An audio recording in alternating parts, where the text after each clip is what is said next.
A black nurse's selfless act of saving a wealthy stranger's life leads to an extraordinary turnaround when two helicopters arrive at her home the next day, offering her a second chance she never saw coming. Maya Johnson hurried down the busy downtown street, her nursing scrubs slightly rumpled after a long shift at Metro General Hospital. It had been a particularly difficult day in the trauma unit, and she was exhausted but satisfied with her work. The evening air was cool against her face as she checked her watch, realizing she would be late for her second job at the community clinic. Before we go any further, comment where in the world you are watching from and make sure to subscribe because tomorrow's story is one you don't want to miss. As she rounded the corner onto Fifth Avenue, a commotion ahead caught her attention. A crowd had gathered around what appeared to be a car accident. A sleek black Mercedes had swerved off the road and crashed into a light pole. Maya's instincts kicked in immediately. Without hesitation, she pushed through the crowd of onlookers, who were more focused on filming the scene than helping. "I'm a nurse. Let me through," Maya called out firmly, making her way to the driver's side of the luxury vehicle. Inside was a middle-aged man in an expensive suit, slumped over the steering wheel. Blood trickled from a gash on his forehead, and his breathing was labored. Maya carefully assessed him, noting signs of potential internal injuries. The man's eyes fluttered open momentarily, revealing a look of pain and confusion. "Sir, try not to move." "I'm a nurse, and I'm going to help you until the ambulance arrives," Maya said calmly, already reaching for her phone to ensure someone had called 911. The crowd continued to record the scene as Maya stabilized the man's neck and applied pressure to his head wound using supplies from her bag. She spoke to him continuously, keeping him conscious, learning that his name was Richard Whitman. She didn't recognize the name, but the quality of his clothes and watch suggested he was a man of considerable wealth. The community clinic will have to wait, Maya thought to herself. She knew that the first hour after trauma was critical. Despite the sirens approaching in the distance, Maya stayed focused on the injured man, monitoring his vitals and keeping him stable until professional help arrived. When the paramedics finally arrived, Maya gave them a concise report of the patient's condition and the emergency care she had provided. As they transferred Richard Whitman onto a stretcher, he briefly regained consciousness and locked eyes with Maya. "Thank you," he whispered, before being whisked away in the ambulance. Maya stood on the sidewalk watching as the ambulance disappeared into traffic. She was now very late for her second job. She called the clinic director, explaining the emergency situation, but the response was cold and unsympathetic. "Johnson, this is the third time this month you've been late. I understand the circumstances, but we have patients waiting. We simply can't accommodate this unreliability anymore." The words hit Maya like a blow to the chest. "Are you firing me?" she asked, her voice barely above a whisper. "I'm afraid we have to let you go. You can pick up your final check next week." Maya ended the call, her hands trembling. The second, income from the clinic was essential for her family's finances. With her mother's medical bills piling up and her daughter's college tuition payments due, losing this job was devastating. She took a deep breath, trying to steady herself. There would be time to worry about money later. Right now, she needed to get home to her family. As she walked to the subway station, exhaustion weighed heavily on her shoulders. The image of the injured man stayed with her, and she hoped he would recover well. Little did she know that this chance encounter would change the course of her life. That night, Maya sat at her kitchen table surrounded by bills, calculating how long her savings would last without the clinic income. Her mother, Eleanor, sat across from her, concern etched on her gentle face, while her daughter Zoe worked on homework nearby, pretending not to notice the tension in the air. "You did the right thing today, baby," Eleanor said softly. "Always. Always will." Maya nodded, though the reassurance did little to ease her financial anxiety. "I know, Mama. I just hope I can find another part-time position quickly." Maya woke the next morning to the sound of her phone buzzing insistently. It was a call from an unknown number, which she answered groggily. "Ms. Johnson? This is Patricia Winters, executive assistant to Richard Whitman of Whitman Enterprises. Mr. Whitman would like to express his gratitude for your assistance yesterday. Are you available to receive visitors this morning?" Maya sat up in bed, suddenly wide awake. "Visitors? I'm sorry, I don't understand." Patricia's crisp, professional voice continued. "Mr. Whitman would like to thank you personally, but he's still recuperating at St. Mary's Hospital. He's sent representatives in his place. They should be arriving shortly." Before Maya could respond further, the call ended. She stared at her phone in disbelief, then rushed to the window at the sound of an unusual noise outside. What she saw made her jaw drop. Two sleek black helicopters were descending toward the empty field adjacent to her modest neighborhood. The thunderous sound of the rotors filled the air, drawing neighbors out of their homes to witness the spectacle. Maya quickly dressed and hurried downstairs, where Zoe and Eleanor were already standing on the porch, watching in amazement. "Mom, what's happening?" Zoe asked, her eyes wide with excitement and confusion. "I'm not entirely sure," Maya replied honestly.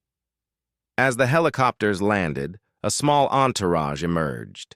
Leading them was a distinguished woman in a tailored suit, followed by several assistants carrying briefcases and what appeared to be gift baskets.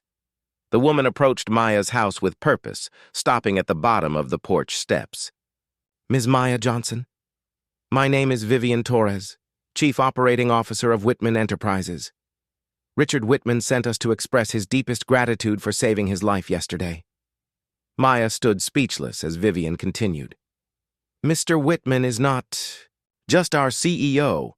He's the founder of one of the largest medical technology companies in the country. The care you provided prevented what could have been a catastrophic brain injury." Eleanor nudged Maya, who finally found her voice. "I was just doing what any healthcare professional would do. No need for all of this." She gestured toward the helicopters. Vivian smiled warmly. "Mr. Whitman disagrees. He believes in recognizing excellence, and your quick action exemplifies that. He's asked me to deliver this to you." One of the assistants stepped forward, presenting Maya with an envelope. With trembling hands, she opened it to find a check for an amount that made her gasp audibly. It was enough to cover her mother's medical bills and Zoe's tuition several times over. "This is too much," Maya protested, trying to hand the check back. "I can't accept this." "There's more," Vivian replied, seemingly unfazed by Maya's reaction. "Mr. Whitman has been looking for someone to head the Community Outreach Division of our healthcare initiative. After learning about your background and witnessing your skills firsthand, he believes you're the perfect candidate." Maya invited the visitors into her modest living room, still struggling to process what was happening. Vivian Torres sat across from her, explaining the details of Richard Whitman's proposition, while Eleanor served coffee and Zoe watched from the doorway, fascinated by these unexpected guests. "The position comes with an executive salary, full benefits and flexible hours," Vivian explained, opening a sleek presentation folder. "You would oversee the deployment of our new mobile medical units in underserved communities, starting right here in this neighborhood." Maya studied the materials, her nursing experience allowing her to recognize the potential impact of the program. "This is impressive technology. These units could provide critical care to people who can't access hospitals." "Exactly," Vivian nodded. "Richard believes healthcare should be accessible to everyone, not just those who can afford it. But he needs someone who understands both medicine and community, needs to lead the initiative." Eleanor, who had been quietly observing, spoke up. "My daughter has been working double shifts for years to make ends meet, all while volunteering at community health fairs on her days off. If anyone understands what people need, it's Maya." Maya gave her mother a grateful look before turning back to Vivian. "I appreciate the offer, but this is all happening so fast.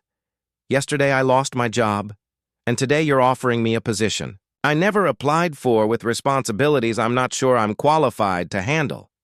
Vivian leaned forward, her expression sincere. Mr. Whitman doesn't make these decisions lightly. He researched you thoroughly after you left the accident scene. Your record at Metro General is exemplary, and your community work speaks volumes about your character. The clinic that let you go, their loss is potentially our gain. Outside, the helicopters remained on standby, a surreal reminder of how quickly life could change. Neighbors had gathered at a respectful distance, curious about the unusual visitors to the Johnson home. We don't expect an immediate answer, Vivian continued, handing Maya a business card. Take some time to think about it. Visit Mr. Whitman at the hospital if you'd like to discuss the position with him directly. He's asked specifically to see you. That evening, after the helicopters had departed and the neighborhood had settled back into its normal rhythm, Maya sat on the porch swing, contemplating the day's events. Zoe joined her, carrying 2 mugs of hot chocolate. So, are you going to take the job? Zoe asked, handing her mother a steaming mug. Maya sighed, watching the steam rise into the cool night air. I don't know, honey. It's an incredible opportunity, but I became a nurse to work directly with patients. This position would mean more administration, less hands-on care. But you'd be helping so many more people, Zoe pointed out. That mobile unit program could reach thousands who never see a doctor. Maya smiled at her daughter's insight. When did you get so wise? I learned from watching you, Zoe replied simply. You always say that helping one person is good, but creating systems that help many is better. The following day, Maya visited Richard Whitman at St. Mary's Hospital. He was recovering well, the bandage on his head smaller than she expected. His hospital room resembled an executive office with laptops and assistants bustling about, but he dismissed them all when Maya entered. The woman who saved my life, Richard greeted her warmly, gesturing to a chair beside his bed. Please, sit down. I have so much to thank you for. Anyone would have done the same, Maya responded, taking the offered seat. Richard shook his head.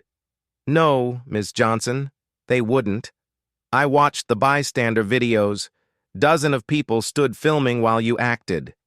That's the difference between talking about helping and actually doing it.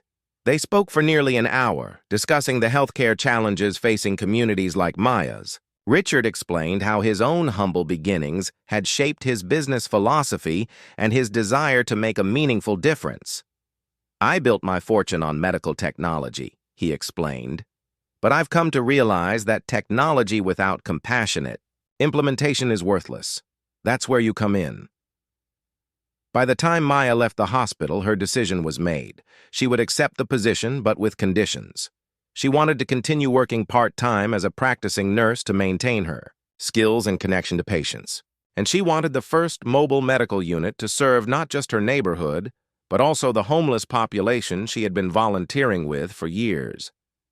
6 months had passed since the helicopters descended upon Maya's neighborhood, bringing with them an opportunity that seemed almost too extraordinary to be real. The morning of the ribbon-cutting ceremony dawned bright and clear, a perfect spring day that seemed to mirror the new beginnings, taking root in the community.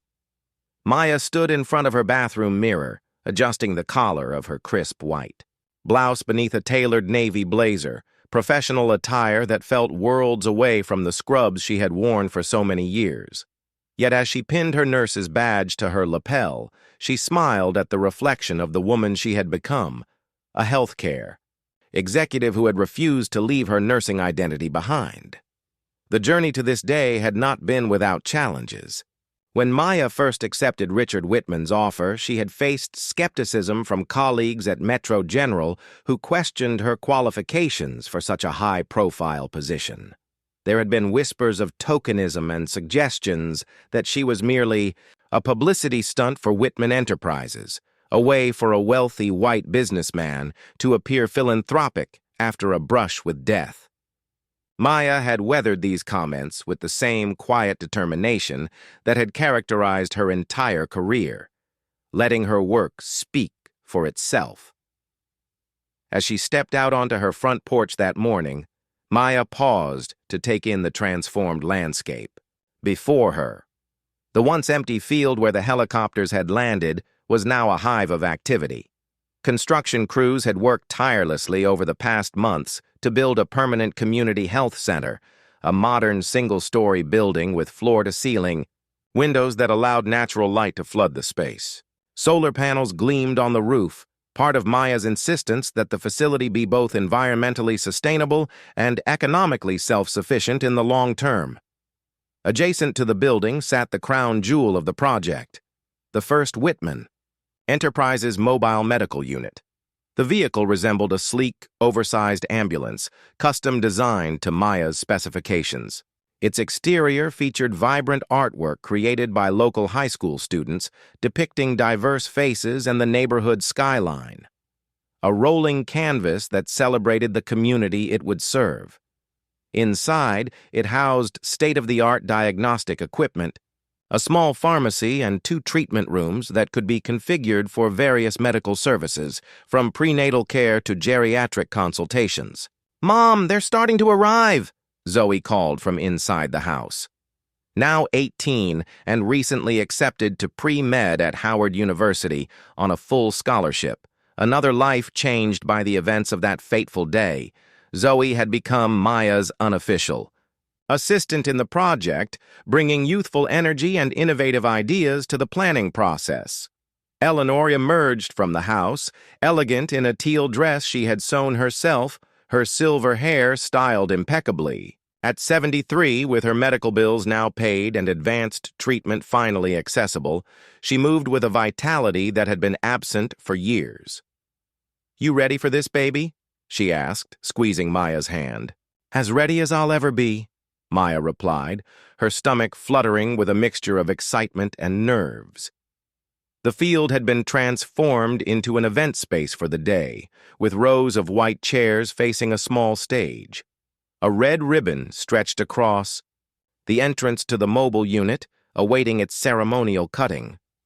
As Maya approached, she saw Richard Whitman engaged in conversation with the mayor and several city council members. When he caught sight of her, he excused himself and walked over, moving with barely a hint of the injuries he had sustained in the accident. "There she is, the woman of the hour," Richard said warmly, embracing Maya briefly. At 62, he had the lean build of someone who prioritized fitness, his silver hair and tailored suit projecting an image of success and authority. But the past 6 months had revealed a different side to him, a man humbled by a near-death experience, genuinely committed to using his wealth and influence for meaningful change. "The crew from Channel 8 just arrived," he informed her, "and the Times is sending a reporter. Are you ready for your close-up?" Maya laughed, adjusting her badge nervously. "I'd rather face a multiple trauma situation than a press conference, but I'll manage." Richard's expression grew serious. "You know, when I first proposed this project, my board thought I was suffering from post-traumatic delusion. Why invest millions in a neighborhood with no return on investment?" they asked. "I wish they could see what I see now." Maya followed his gaze across the gathering crowd, hundreds of community members arriving on foot and by bus, healthcare workers from Metro General in their scrubs, former patients from the clinic that had fired her, elderly residents from the nearby senior living facility who would benefit from home visits by the mobile unit. The crowd was diverse in every sense, racially, economically, generationally. This was not a carefully curated photo opportunity. It was an authentic celebration of community. "I see exactly what we planned," Maya replied. "Healthcare arriving where it's needed most." By 10 o'clock, every seat was filled, with additional attendees standing along the perimeter. Local news vans had set up their equipment, and photographers circulated through the crowd. Maya noticed Dr. Patricia Lynn, the chief of medicine from Metro General, taking a seat in the front row. A pleasant surprise, as Dr. Lynn had initially been skeptical of Maya's departure from traditional nursing. As Maya made her way toward the beer stage, she was stopped repeatedly by community members offering congratulations and thanks. "Mrs. Washington, An 82-year-old who had previously taken 3 buses to reach her dialysis appointments grasped Maya's hands tightly. "You're doing God's work, child," she said, her eyes glistening. "This place is an answer to prayers." Near the refreshment table, Maya spotted a familiar face that made her stride falter momentarily. Dr. James Harrington, the director of the community clinic who had fired her 6 months ago. He nodded awkwardly in her direction, and after a moment's hesitation, Maya walked over to him. "Dr. Harrington, I'm glad you could make it," she said, extending her hand professionally. He accepted the handshake, his expression a mixture of embarrassment and admiration. "Ms. Johnson? Or should I say Director Johnson now? I wouldn't have missed it. What you've accomplished here is, well, it's remarkable." "Thank you," Maya replied, maintaining her composure. "We're always looking for experienced physicians to volunteer their time with the mobile unit. If you're interested, I can have my assistant send you the details." The surprise on his face was worth every moment of discomfort the encounter caused her. Yes, I'd appreciate that," he stammered. As Maya turned away, she caught sight of Zoe watching the interaction from a distance, a proud smile on her face.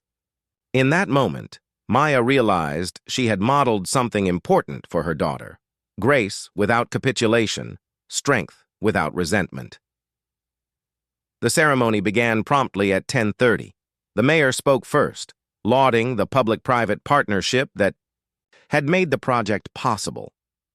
Richard followed, his speech mercifully brief, giving credit to Maya for the vision and execution of the initiative. And then it was Maya's turn to address the crowd. As she approached the podium, a hush fell over the gathering. The weight of the moment settled on her shoulders, not a burden, but a responsibility she had willingly embraced. She looked out at the sea of faces, many of whom she had treated. Over the years, others she had grown up alongside in this neighborhood. "6 months ago, I lost my job because I stopped to help someone in need," Maya began, her voice clear and steady. "It was a moment that could have broken me. Another hard-working, Black woman sacrificing her own security to care for someone else. But standing here today, I realize that moment wasn't an ending. It was a beginning." She gestured toward the health center and mobile unit behind her. "Healthcare isn't a privilege. It's a right," she declared, her voice growing stronger with conviction. "And today marks the beginning of our commitment to making that right accessible to everyone in this community. No more choosing between medication and food. No more missing work for appointments that require 3 bus transfers to reach. No more preventable emergencies because basic care was out of reach."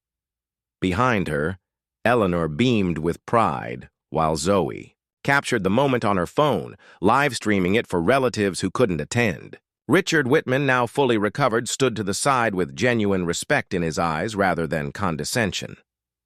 "Sometimes life takes unexpected turns," Maya continued, scanning the crowd, making eye contact with familiar faces. "What seems like a disaster one day can open doors to possibilities you never imagined the next. What matters is being ready to step through those doors when they open, bringing your values and vision with you." She detailed the services the center and mobile unit would provide: primary care, preventive screenings, prenatal services, mental health support, and chronic disease management. But more importantly, she explained the philosophy behind the operation: healthcare, delivered with dignity, cultural competence, and respect for patients' time and circumstances. "This isn't charity," Maya emphasized, her voice firm. "This is justice. This is what healthcare should look like in every community. And this is just the beginning. Over the next 3 years, we plan to expand to 5 additional underserved neighborhoods in our city, creating a network of care that reaches everyone." As she concluded her speech, Maya introduced the team she had personally assembled: 27 healthcare professionals, most from minority backgrounds, many from the very community they would serve. Among them was Letitia Williams, a young mother Maya had treated at the community clinic months ago, who now worked as a medical assistant on the mobile unit team, part of Maya's initiative to create healthcare jobs within the community. The applause was thunderous as Maya and Richard moved to cut the ribbon together. Cameras flashed, capturing the moment when the doors to the mobile unit officially opened for the first time. The remainder of the morning was dedicated to tours of the facilities and a health fair offering free screenings to community members. By late afternoon, as the crowd began to disperse, Maya found a quiet moment to slip away to her office in the new building. The space was modest but thoughtfully designed, with large windows overlooking the neighborhood where she had grown up.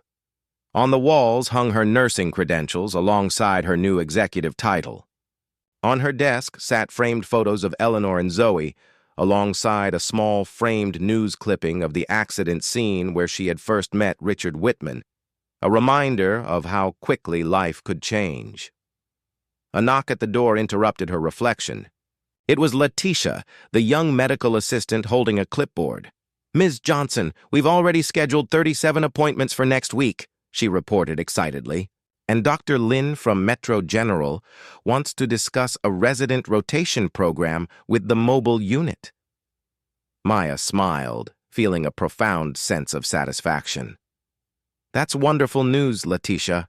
And please, call me Maya." After Letitia left, Maya took a moment to send a text to Zoe, asking her to tell Eleanor that she'd be home in time for the celebratory dinner they had planned. She then opened her laptop to review the schedule for the mobile unit's first official day of operation tomorrow. A day that would begin in the parking lot of the same senior living facility where her mother had once been unable to afford residence. That evening, as the sunset painted the sky in brilliant hues of orange and purple, Maya sat once again on her porch swing. She still lived in the same house, though the mortgage was now paid off. She had insisted on this, wanting to improve her community rather than leave it behind. The neighborhood around her was slowly changing too, not through gentrification that displaced long-time residents, but through thoughtful investment that lifted the entire community. Richard joined her on the porch, having been invited for a family dinner to celebrate the successful launch. He declined the swing, instead settling into a wicker chair across from her, a glass of Eleanor's homemade lemonade in hand. "You know," he said contemplatively, "when I was lying in that crashed car, I thought my life might be ending. Instead, it was just beginning a new chapter. I think the same is true for you." Maya nodded, watching as neighbors walked by, waving friendly greetings. Children played in nearby yards, their laughter carrying on the evening breeze. In the distance, she could see the roof of the new health center, a tangible manifestation of what was possible when opportunity met preparation. "The difference is," she replied, "I'm writing this chapter on my own terms. The grant structure we established ensures that this project will continue regardless of Whitman Enterprises' involvement. The community board has real decision-making power. This isn't a vanity project, it's sustainable change." Richard smiled, raising his glass in a toast. "To unexpected meetings and the courage to seize opportunities when they arrive, sometimes in helicopters." Maya laughed, clinking her glass against his. "And to remembering where you came from, no matter how high you fly." Inside the house, Eleanor was teaching Zoe and some of the young medical trainees how to make her famous peach cobbler, the recipe she had guarded jealously for decades now being passed down to a new generation. The kitchen was filled with laughter and the sweet scent of baking fruit, a domestic scene that contrasted beautifully with the professional triumph of the morning. As twilight deepened into evening, neighbors began to arrive with covered dishes, an impromptu block party forming in celebration. Someone set up speakers on their porch across the street, and soul music floated through the air. Maya watched as Eleanor was coaxed into demonstrating dance moves from her youth, her mother's joy a testament to renewed health and hope. Later, as stars appeared in the night sky, Maya found herself seated on the steps of her porch, surrounded by colleagues who had become friends. Dr. Lin from Metro General was deep in conversation with two newly hired nurse practitioners about integrating traditional hospital care with community-based services. Nearby, the mayor chatted animatedly with community elders about expanding the program to other neighborhoods. Zoe dropped down beside her mother, bumping shoulders affectionately. "So, superhero," she teased. "What's next on your world-changing agenda?" Maya wrapped an arm around her daughter's shoulders. "Tomorrow we get to work. The ceremony was beautiful, but the real transformation happens one patient at a time, one life changed at a time." She gazed out at the gathering, healthcare professionals mingling with community members, boundaries of class and profession temporarily dissolved in celebration. In that moment, Maya understood that the true transformation wasn't just in the buildings or services she had helped create. It was in the connections being formed, the barriers being broken, and the precedent being set for what community healthcare could look like. The mobile medical unit, parked in view at the end of the street, gleamed under the streetlights, a beacon of hope and possibility that extended far beyond what Maya could have imagined that fateful evening when she stopped to help an injured stranger.